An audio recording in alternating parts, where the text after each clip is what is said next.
ನಮಸ್ತೆ ರೈತ ಬಾಂಧವರೇ. ನಾವು ವಿಜಯನಗರ ಜಿಲ್ಲೆ ಹರಪನಹಳ್ಳಿ ತಾಲೂಕು ನೀಲ್ಗುಂದ ಅಂತಕ್ಕಂಥ ಒಂದು ಗ್ರಾಮದಲ್ಲಿದ್ದೀವಿ. ಸಮಾಜಕ್ಕೆ ಬೇಕಾಗಿರ್ತಕ್ಕಂಥ ಒಬ್ಬ ಸಂಪನ್ಮೂಲ ವ್ಯಕ್ತಿ. ಮಣ್ಣು, ನೀರು, ಗಾಳಿ ಮತ್ತು ಮಣ್ಣಿನ ಜೀವಿಗಳು, ಒಟ್ಟಾರೆ ಸುಸ್ಥಿರ ಕೃಷಿ ಇಂದಿನ ಸಮಾಜದಲ್ಲಿ ಕಾಣ್ತಕ್ಕಂಥದ್ದು ತುಂಬ ವಿರಳ ಅಂತಕ್ಕಂಥದ್ದನ್ನು ನಾವು ನೋಡ್ತಾ ಇದ್ದೀವಿ. ಸರ್, ಸುಸ್ಥಿರ ಕೃಷಿ ವಿಚಾರವಾಗಿ, ಮಣ್ಣು ನೀರು ಸಂರಕ್ಷಣೆ ವಿಚಾರವಾಗಿ ತಾವೊಂದಿಷ್ಟು ವಿಚಾರಗಳನ್ನ ನೀವು ತರಬೇತಿನಲ್ಲಿ ಟ್ರೈನರ್ ಕೊಡ್ತಿದ್ರಲ್ಲ ಸರ್, ಟ್ರೈನಿಂಗ್ ಕೊಡ್ತಿದ್ರಲ್ಲ ಸರ್, ಆ ವಿಚಾರಗಳನ್ನ ತಿಳಿಸಿ ಸರ್.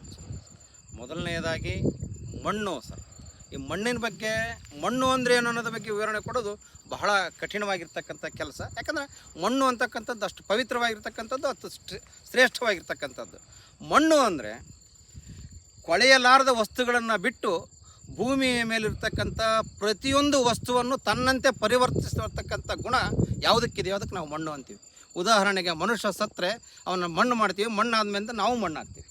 ಹಾಗೆ ಒಂದು ಗಿಡ, ಮರ, ಬಳ್ಳಿ, ಹೂವು ಯಾವುದೇ ಇರಲಿ, ಎಲ್ಲದನ್ನೂ ಕೂಡ ತನ್ನಂತೆ ಪರಿವರ್ತನೆ ಮಾಡಿಕೊಳ್ತಕ್ಕಂಥ ಶಕ್ತಿ ಯಾವುದಕ್ಕಿದೆಯೋ ಅದಕ್ಕೆ ನಾವು ಮಣ್ಣು ಅಂತೀವಿ. ಮಣ್ಣನ್ನು ಬಿಟ್ಟು ಮಾನವ ಬದುಕಲಿಕ್ಕೆ ಸಾಧ್ಯನೇ ಇಲ್ಲ.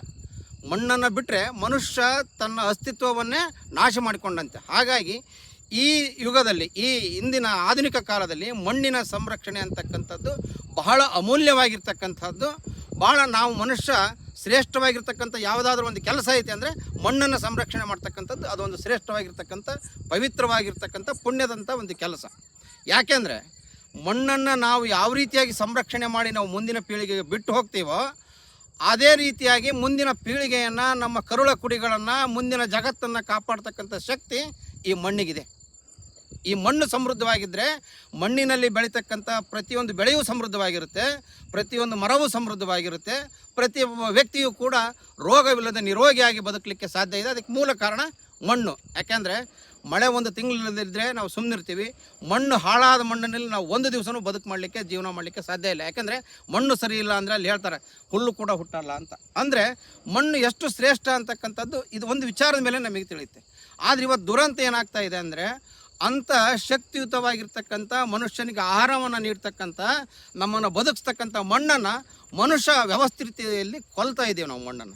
ಮಣ್ಣಿನಲ್ಲಿರ್ತಕ್ಕಂಥ ಸಹಸ್ರ ಸಂಖ್ಯೆಯ ಕೋಟಿ ಜೀವರಾಶಿಗಳನ್ನು, ಜೀವಕಣಗಳನ್ನು ಈ ರಾಸಾಯನಿಕಗಳಿಂದ ಮತ್ತೊಂದರಿಂದ ನಾವು ಹಾಳು ಮಾಡ್ತಾ ಇದ್ದೀವಿ. ಇವತ್ತು ಪರಿಸರ ಮಾಲಿನ್ಯ, ಇವತ್ತು ವಾಯು ಮಾಲಿನ್ಯ, ಈ ವಾಹನಗಳಿಂದ ಹೊಗೆ ಸೂಸ್ತಕ್ಕಂಥ ಹೊಗೆ ಪೂರ್ತಿ ಪರಿಸರವನ್ನು ಹಾಳು ಮಾಡ್ತಾ ಇದೆ.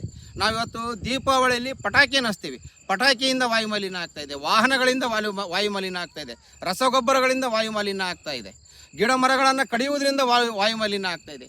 ಹೀಗೆ ಎಲ್ಲ ರೀತಿಯಿಂದನೂ ನಾವು ವಾಯು ಮಾಲಿನ್ಯ ಮಾಡುತ್ತಿರುವುದರ ನೇರ ಪರಿಣಾಮ ಇವತ್ತು ಭೂಮಿ ತಾಯಿಯ ಮೇಲೆ ಆಗ್ತಾಯಿದೆ ಸರ್. ಈ ಭೂಮಿ ತಾಯಿಯ ಮೇಲೆ ಆಗ್ತಾ ಇರೋದ್ರಿಂದಲೇ ಇವತ್ತು ಜಗತ್ತು ವಿನಾಶದ ಅಂಚಿಗೆ ಹೋಗ್ತಾ ಐತೆ ಅಂತೇಳಿ ನನ್ನ ಒಂದು ಭಾವನೆಯಾಗಿದೆ. ಅಂಥ ಮಣ್ಣನ್ನು ಸಂರಕ್ಷಣೆ ಮಾಡಬೇಕಾಗಿರ್ತಕ್ಕಂಥದ್ದು ಪ್ರತಿಯೊಬ್ಬ ನಾಗರಿಕ, ಸುಸಂಸ್ಕೃತ ವ್ಯಕ್ತಿಯ ಮೊದಲ ಆದ್ಯತೆ ಅಂದರೆ ಮಣ್ಣು ಸಂರಕ್ಷಣೆ. ಒಳ್ಳೆ ಮಣ್ಣಿತ್ತಂದ್ರೆ ಮನೆ ಹತ್ರ ನೀವು ಒಂದು ತೋಟ ಮಾಡ್ಕೋಬೋದು, ಬ್ಯಾಕೆಟ್ನಲ್ಲಿ ಇಟ್ಟೆ ನೀವು ಗಿಡ ಮರಗಳನ್ನು ಬೆಳೆಸ್ಕೋಬೋದು. ಮಣ್ಣೇ ಸರಿ ಇಲ್ಲ ಅಂದರೆ ಏನು ಮಾಡಲಿಕ್ಕಾಗಂಥ ಪರಿಸ್ಥಿತಿ. ಆ ಮಣ್ಣು ಸರಿಯಾಗಿದ್ದಾಗ, ಪ್ರಕೃತಿ ಸರಿಯಾಗಿದ್ದಾಗ, ವಾತಾವರಣ ಸರಿಯಾಗಿದ್ದಾಗ ತಾಪಮಾನ ಚೆನ್ನಾಗಿರುತ್ತೆ, ಸರಿಯಾದ ಸಮಯಕ್ಕೆ ಮಳೆ ಬರುತ್ತೆ, ಸರಿಯಾದ ಸಮಯಕ್ಕೆ ರೈತ ಬೆಳೆ ಬೆಳೀತಾನೆ. ಇವತ್ತು ಮಣ್ಣು ಹಾಳಾಗ್ತಾ ಇರೋದ್ರಿಂದ ಏನಾಗಿದೆ ಅಂದರೆ ಪ್ರಕೃತಿ ಸಂಪೂರ್ಣವಾಗಿ ನಾಶವಾಗಿದೆ. ಪ್ರಕೃತಿ ಸಂಪೂರ್ಣವಾಗಿ ನಾಶವಾಗಿರೋದ್ರಿಂದ ಸಮತೋಲನ, ಪ್ರಕೃತಿಯಲ್ಲಿ ಅಸಮತೋಲನ ಆಗಿದೆ. ಆ ಅಸಮತೋಲನದ ಪರಿಣಾಮವಾಗಿ ಬೇಸಿಗೆಯಲ್ಲಿ ಚಳಿ ಇರುತ್ತೆ, ಚಳಿಗಾಲದಲ್ಲಿ ಬಿಸಿಲು ಬರುತ್ತೆ, ಮಳೆಗಾಲದಲ್ಲಿ ಮಳೆ ಸರಿಯಾಗಿ ಬರಲ್ಲ.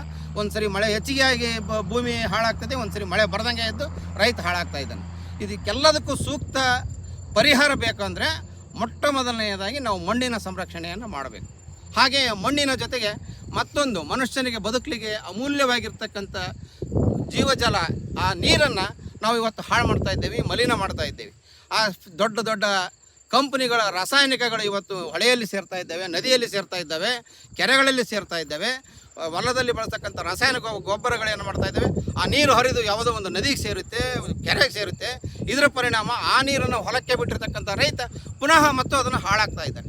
ನಾವು ನೀರು ಕಟ್ತೀವಿ, ಒಳ್ಳೆ ನೀರು ಕಟ್ತೀವಿ ಅಂತ ಹೇಳ್ತೀವಿ, ಆದರೆ ನೀರಿನಲ್ಲಿರ್ತಕ್ಕಂಥ ಕಲ್ಮಶಗಳು ಇವತ್ತು ಭೂಮಿ ತಾಯಿಯನ್ನು ಕೊಲ್ತಾ ಇದ್ದಾವೆ.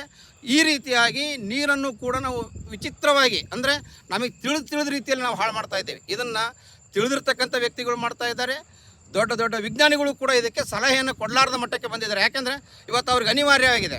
ರಾಸಾಯನಿಕಗಳನ್ನು ಬಳಸಿ ಅಂತ ಹೇಳೋದೇ ಅವರು, ಕಡಿಮೆ ಮಾಡಿರಿ ಅಂತ ಹೇಳೋದೇ ಅವರು, ಪರಿಸರ ಉಳಿಸ್ರಿ ಅಂತ ಹೇಳೋದೇ ಅವರು, ಆದರೆ ಪರಿಸರಕ್ಕೆ ಇಂಥ ಕೊಡುಗೆಯನ್ನು ಕೊಡ್ತಾ ಇದ್ದಾರೆ. ಇದು ದುರಂತ. ಇದನ್ನು ಯಾವ ಮಟ್ಟಕ್ಕೆ ಹೋಗಿ ಮುಂದೆ ಯಾವ ರೀತಿಯಾಗಿ ನಿಲ್ಲುತ್ತೆ ಏನೋ ಗೊತ್ತಿಲ್ಲ. ಅದಕ್ಕೋಸ್ಕರವಾಗಿಯೇ ಇವತ್ತು ಸನ್ಮಾನ್ಯ ಪ್ರಧಾನಮಂತ್ರಿಗಳು ಸಾವಯವ ಕೃಷಿಗೆ ಒತ್ತನ್ನು ಕೊಡ್ರಿ, ಸಾವಯವ ಕೃಷಿಯನ್ನು ಮಾಡಿರಿ.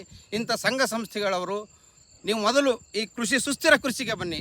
ಸುಸ್ಥಿರ ಕೃಷಿ ಪದ್ಧತಿಯಲ್ಲಿ ಎಲ್ಲ ಜಾತಿಯ ಎಲ್ಲ ವಿಶಿಷ್ಟವಾಗಿರ್ತಕ್ಕಂಥ ಗಿಡ ಮರಗಳನ್ನು ಹಾಕಿ, ಹಣ್ಣು ಹಂಪಲುಗಳನ್ನು ಹಾಕಿ, ತರಕಾರಿಗಳನ್ನು ಹಾಕಿ, ಒಟ್ಟು ಎಲ್ಲ ರೀತಿಯಿಂದ ನಾವು ಸಸ್ಯರಾಶಿಯನ್ನು ಒಂದು ಹೊಲದಲ್ಲಿ ನಿರ್ಮಾಣ ಮಾಡಿದಾಗ, ಸಮಗ್ರ ಸಸ್ಯಗಳನ್ನು ನಾವು ಬೆಳೆಸಿದಾಗ ಎಲ್ಲದರಿಂದನೂ ಕೂಡ ಒಂದೊಂದು ಕೊರತೆ ಇರತಕ್ಕಂಥ ಮಣ್ಣಿನಲ್ಲಿ ಕೊರತೆ ಇರತಕ್ಕಂಥ ಅಂಶಗಳನ್ನು ಆ ಗಿಡ ಮರಗಳು ತುಂಬುತ್ತೆ.